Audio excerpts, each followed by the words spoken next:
Morning guys, welcome to Hollywood. A little bit hairy today, yeah I know.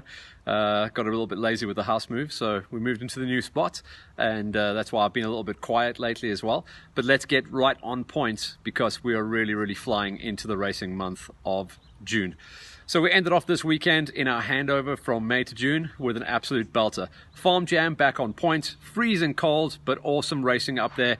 By all accounts, a real good lineup of all the riders, kids, quads, bikes and everything. It was Edwin Bester that walked away with the big win on the bikes, and Johan Oosthuizen who walked away with the win on the quads. That's cool for him as well, because I do hear along the grapevine that he is going to be lining up and trying to chase the cheese in the desert in a couple of weeks' time. But we'll talk about that in just a moment. But well done to Leon and the guys up at Farm Jam. Good entries, good numbers, freezing cold conditions, but at least they didn't get rained out like they did a couple of events ago, so that's good news for them. On the international side of the coin, it was a huge one, the real big one. So it was XL Lagares a couple of weeks back that really started to kick us off for the World Extreme Challenge for 2018. This time around, it was Erzberg, the Iron Giant. So this is a classic race. Everyone wants to win it. You know, we've seen a lot of wins coming out of Jarvis in the past. We've got all the wins coming from the beginning of the event, which was a long time ago now, from Taddy. He was the winningest rider on the tour for a long time because of that event. And now everyone wants to go and get it. Yeah, it's the one-day event, but remember, it's more of a 3-day, one-day event because there's 2 days of prologue to make sure you get your lineup correct at the bottom of the quarry. And then after that, it's the one-day event. The one-day event happened yesterday, and that was where everyone wanted to get the job done. Now, coming into this season, everyone was talking about it was the changing of the guard. The new kids were coming through, the guys that were showing good form in their junior sides. That's like Billy Bolt, Manuel Lettenbichler, Wade. Obviously, he's been coming good for a while now. Double T, since he's got picked up on the factory beta squad. That's Travis. He's in great form as well. Blake, he's really become a big name as well. He's a threat at every single event nowadays. But everyone was counting out Jarvis.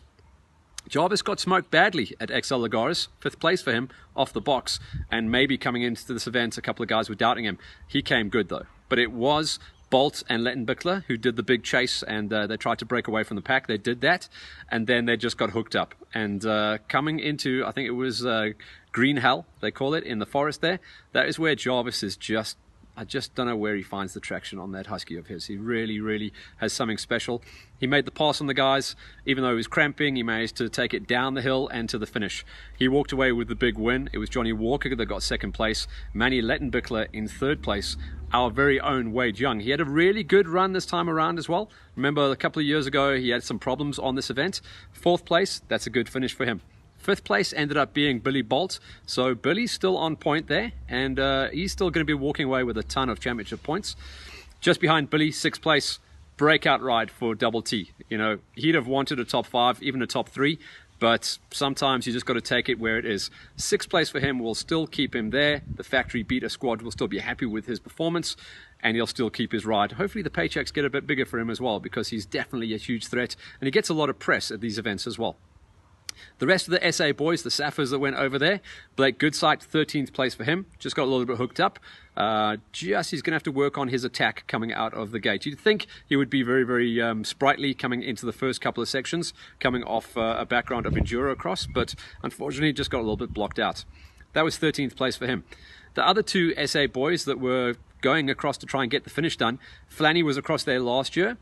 He went across there this year again, unfortunately having to bow out, I think, 36th position in the end, so didn't quite make it to the finish. Same story with Dueno. Dueno says on his posts on social media, just got hooked up on one of the big climbs there, could not go any further, so that was 35th for Dueno, 36th for Flanny, and our SA boys are still waving the flag. South Africa is a big threat in extreme enduro, but well done to Wade, 4th place, 6th place to Double T, 13th place to Blake, and 35th and 36th to Dueno and Flanny.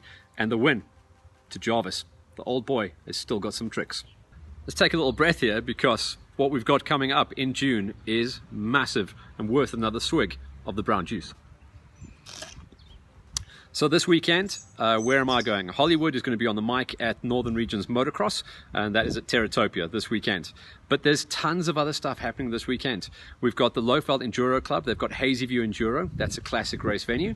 It's a big event as well. I'll be doing the commentary for that on TV when it comes back. And then also Ottosdal. They've got a 200 off-road event happening up there in the northwest. So 3 events to kick off the second racing weekend of June. That's massive. Straight after that, I think it's the 17th of June, I'm flying down to Port Elizabeth for the ICE event.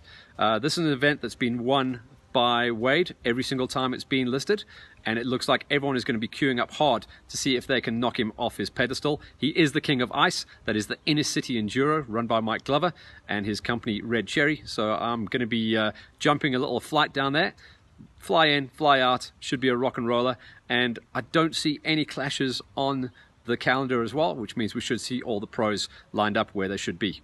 The weekend after that is an absolutely huge one. It's the Desert 1000. Now, for the cars, this hasn't been a problem, but for the bikes and quads, there's been a lot of forum chat happening over the last couple of months.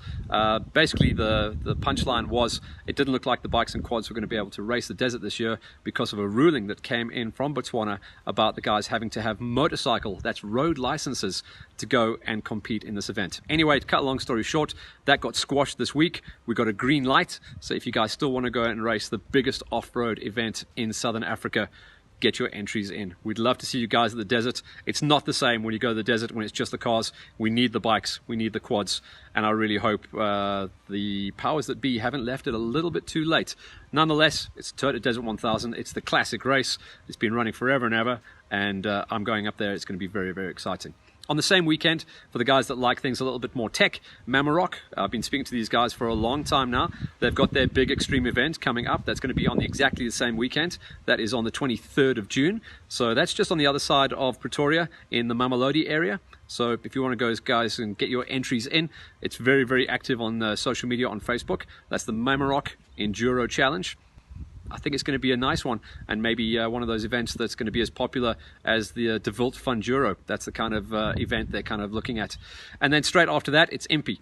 It seems like a very long time since we've been down to Dundee, but the Impi boys, they say they are locked and loaded. They've got all their entries in. Pretty much everyone's paid up and good to go. Impi rounds out our crazy racing month of June. And once again, big thanks to Ryan Wilkins and the crew at Polysport. They're getting very, very active in the world of off-road, enduro, motocross, as well as bicycles as well. They've got some good bicycle helmets and product ranges coming into South Africa now. The guys at Beta look like they've got something coming up, so we'll keep an eye on that. A little bit cloak and dagger from the guys at Beta. They've definitely got something coming up, and potentially this will be the first of our launches of the 2019 products. Then to Holeshot, thanks to Gareth and the guys down there at Holeshot, and obviously they're one of the big Husqvarna dealers. They're going to be waiting desperately to get their boys and girls up to the desert. But for now, we're going to sign off as we get ourselves ready for a huge racing month of June.